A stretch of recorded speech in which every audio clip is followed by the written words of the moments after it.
Mě je zle od žaludku. Já blbka takhle se nechat vyhecovat. No co? Ale to radost jim neudělám, abych to teď vzdala. Připravím jim pořádné překvapení. Ještě uvidíme, kdo se bude třepat strachem.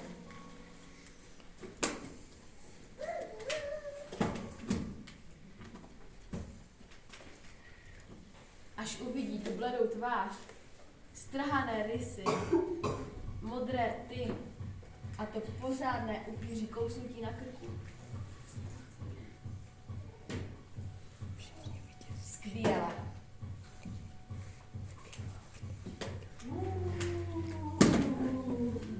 Gary, to jsi byl ty? Kelly, já tě vidím. Opakovaný vtip už není vtipem.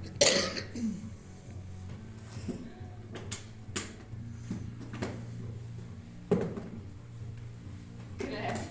Teplá, čerstvá krev! Je to vážně upírský hrob. Já se nemůžu ani hnout. Já taky ne. Jako kdyby jsem byla přilepená. Vladimíre, co jsem ti říkala o tom pití z větrané krve?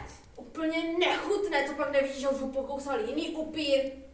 Pane bože, já vím, že ti je teprve 150 let, ale už by si mohl trochu uvědomit, že už jsi trochu starší, ne? Ale mami. Žádné ale mami.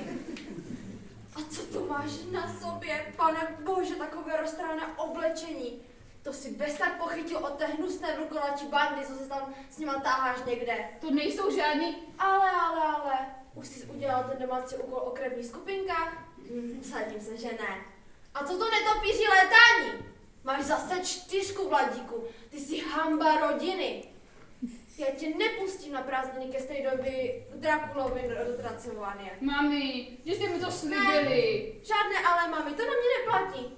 Zůstaneš v hrobě přes noc a napíšeš 500krát nemám sát infikovanou krev. A vypadni. Mami. A ty? Klid se odsud a zdechni někde jinde.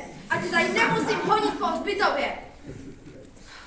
Vladík je z krásné, ušlechtilé rodiny s bronzovýma dveřma a nikdo mi ho tady nebude kazit. Nazdar.